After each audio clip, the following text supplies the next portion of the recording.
Yo, what is up guys? Welcome back to the channel. So in last week's video, I introduced that we got a new Grom to the channel. Today we're gonna be starting the build series. I'm gonna be swapping the exhaust and I'm gonna do a rear fender delete on the Grom. So this whole back part will be coming off and the license plate will be sitting up here farther. And we're gonna be putting on a dual exhaust. I'll show you guys what this looks like. But we got an Aodonly Racing exhaust, titanium colored. This is a dual exhaust. It's gonna be sitting up higher on the rear of the Grom, kind of like underneath the back seat in a way. It's not gonna be lower down here. It's gonna be sitting about right up here. So I'm gonna be doing a step-by-step walkthrough video on all of this today. I don't know if you guys prefer like tutorial style or not. If you like these tutorial / build videos, let me know in the comments because I can definitely do more of them. Let's get a cold start up of this Grom so we can hear what it sounds like before and after. It's so quiet. Honestly, our lawnmower is way louder than this thing is, so I can't wait to get this on here. This is the rear fender removal kit. So basically it's just gonna be sitting about here-ish on the bike. It has room for turn signals on each side, and then plate goes here, obviously. The middle hole here is for the rear license plate light. It's very light, made out of aluminum. It's got a nice build to it. Got a nice little logo. Not that you'll be able to see it really once the plate is on, but it doesn't look half bad. So I'm gonna start by removing the seat. Take your key. You should know how to do this, pretty simple.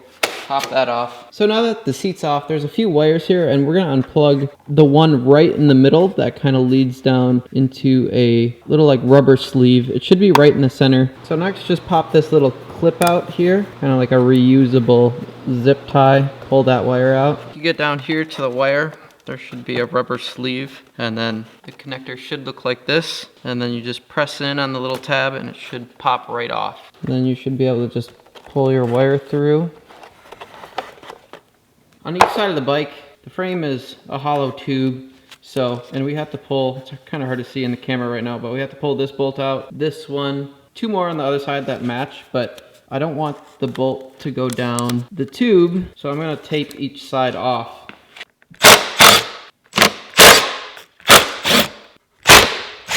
So the tail should come off pretty easy here. Should just slip right out, just like that, and it should come right off. Gotta pull this through. Look at that. So yeah, that's about all it takes to get the tail off. Now we gotta take this guy and remove the blinkers and the light for the license plate and the license plate as well. So next we're gonna be removing some Phillips screws. There's 5 of them, 2 here, and then there's 2 up top here. And there's 1 more on the back side. So now this should just split apart fairly easily here, if I have any skill. Oh, there we go. So it just kind of pops off there. And now we are to all the wiring on the inside for all the lights. So next to come out are these 4 Phillips screws for the license plate light. So next, you want to remove this boot. Just slide this boot up. And then there are bullet connectors here that you want to separate. Orange goes to orange, blue goes to blue, and then green goes to green. You should just be able to pull these out fairly easy. And then there, it's separated now. Next, you're just gonna pull your rear light out. Just feed it through there. And then you gotta get the rubber grommet or sleeve or whatever you wanna call it through. So to get this grommet out, it was kind of difficult. I just kind of folded it like a taco. Your final plug should fit through here. You just gotta give it some slack. Or there's a second grommet that needs to go through as well. And then you should be able to pull the cord right out of there. I want to take out this little subframe they have in here, but the only thing holding it in here at the moment is this little screw that you take out on the back side of the license plate. Then the subframe should come out pretty easy. I did it off camera, but if you start at the top here and kind of flex the plastic, it will come out the back side. I'm gonna take a 9/16 wrench. Hopefully it fits in here. Once it's loose, you can just hand spin it off. So you want to save the hardware for these lights, but you do not need this plate. So next you want to get your license plate light, and we're actually going to be removing the light portion. You're going to need a 8mm deep socket to get these two nuts off. So once it's disconnected, just feed the rest of the wiring harness through the outside here. I kind of just fold it like a taco, like that. And then there's a rubber grommet on here that you want to take off to reuse, to use on the fender delete. Take your rubber grommet you just took off and install that on the outside of the fender delete. So once your grommet is installed, you want to take your pre-existing hardware that came with the tail light and then just push these in. So once you have the grommet back in and your hardware back in, you can feed the wiring harness back through, and then you put your light back right where it should go, and then put your hardware back on the back side. So these brackets for the tail lights I'm actually going to reuse, but I'm going to be grinding off that little lip on both of them. Otherwise it's kind of like floating out in space and doesn't look that good. So now that we have those grinded down, just slide your wiring harness through, and then just take your washer, and then yep, just line everything up how you want it. So once you got everything together, I got both tail lights and license plate light on. They supply you with a rubber grommet. You're just gonna slide it over everything, because eventually it's gonna be slid onto here, and then your wires for everything are gonna run through this hole in this plate. Alright, well, when you're done, it should look like this. Don't forget to put your wires back together. It's pretty simple, just match all the colors. It's not too complicated. Looks pretty good. Now we just gotta feed this end through the bike where we took it out from, and then we can bolt it right on. So you wanna feed your wiring harness back through here. Get it up in here. Hopefully this goes easy enough.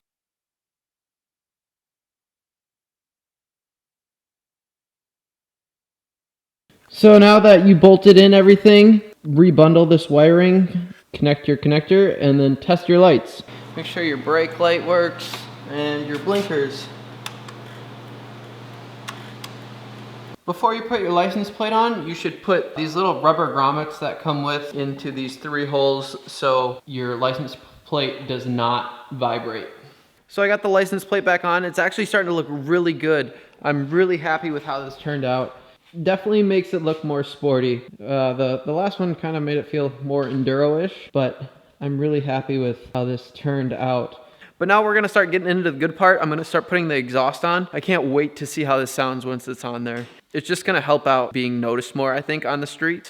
And it's gonna sound a lot better. Let's get into dropping this exhaust. So there's a bolt on each side of the bike down here, and then there's 2 for the header over here, and then this is the final one. They're all a 12mm. So I'm gonna take these bottom 2 out first, and then go to the header, and then take this one out last.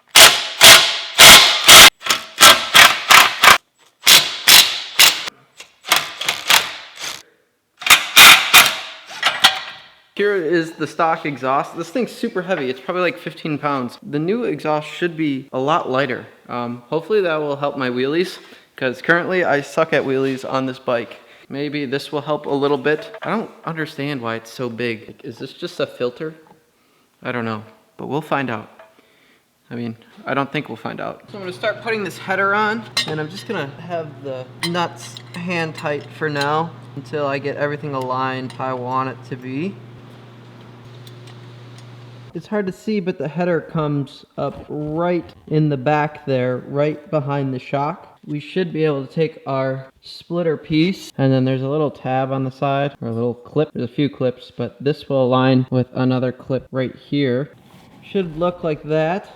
It should just split right behind the shock. They give you a few springs. Then those little clips that were on the header, you just hook springs to keep everything in place. I skipped ahead a little bit. I was having some difficulties getting this on, but it wasn't too bad. This will be sitting up higher about here. I will show you guys how I'm gonna put on the other side, and then this side just matches. But you just pull your springs onto your hooks here, and then there's another spring back here, and then there will be one on this side. Quickly show you how this kind of installs. So this end will go into the T, and then these 2 pieces just slide together. It might be a little difficult of a fit, This one I was kind of having a little trouble with, but it should go. There it goes. It just slides in there just like that. And then you can just twist it to where you need it. But this just plugs right into the T-fitting. Right in here pretty easily. Just like that. But now just attach the rest of your springs here and you should be good to go. So out of everything, these springs are probably the hardest thing to do with this exhaust. They are very difficult to get on. At least I find they are. There we go. There's one. It takes a lot of force, but I guess you know they're not gonna come off. So we're getting closer to being finished. I still have the mounting bracket here because these can kind of just pull wherever right now, but it is looking sick. It looks really good. Alright, sorry I didn't film much of that last part, but I ended up mounting this bracket with self-tapping screws back here. I would have maybe done it a little bit differently. I might have moved it up a little bit farther, but I'm not sure if I could have done that because it's already going to be clamping towards the back of the exhaust back here. So I don't know if I could have moved the bracket up, which would have pulled this clamp forward. But it was kind of difficult because you did kind of have to shoot it. Like I had one self-tapper come up right next to this nut, and then the other one came up basically right over here as well. It's kind of hard to see. This one went through the frame of the bike, and then this one went through the plastic, a little bit of the frame. So it's not the best. I'm sure someone could have done it better than me. It's on there. It's not going to go anywhere. I'm still happy with it, but it could have been a little bit cleaner, I think. So next what you want to grab is these little rubber clamps. Well, it's metal with a rubber grommet on the inside. And then what I did is just kind of wrap them around the exhaust before I put them on, and then just flex them until they can close pretty easily.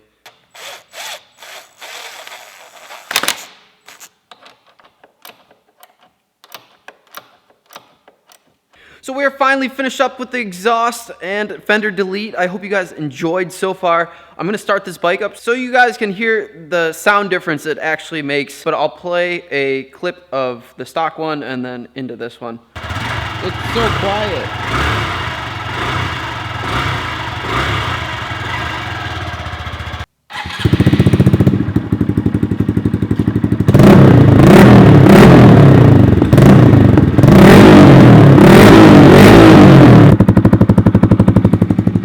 But yeah, this thing has a much deeper tone to it. It sounds amazing. I'm really happy with the results. Definitely gonna help me be more visible on the road so I don't get hit by anything, because that last exhaust was so quiet and the bike's so small. I just did not feel safe sometimes when going around cars. So hopefully this will help out a little bit, but I'm really happy with how this turned out. The hardest thing about this was probably the self-tapping screws here. They did not come up in the best spot, but it holds good, and I don't think it should really be an issue. I was going to say push it out more this way, but the clamps sit so far back on the exhaust already that if you moved it forward, there would just be nothing to hold on to. So it's kind of stuck in that position. Basically, I just pushed it all the way farthest back to where it could stay flat on the rear fender delete kit. So yeah, that should do it for today's video. Let me know if you guys enjoyed this install video. I can do more, or if you guys want to see more parts added to the Honda Grom, please leave a comment down below of what you might want to see added to the Grom. Also, if you guys have not seen my videos before, please hit that subscribe button. It would really help me out in the long run. So thank you guys for watching, and I will catch you all in the next one. Peace out.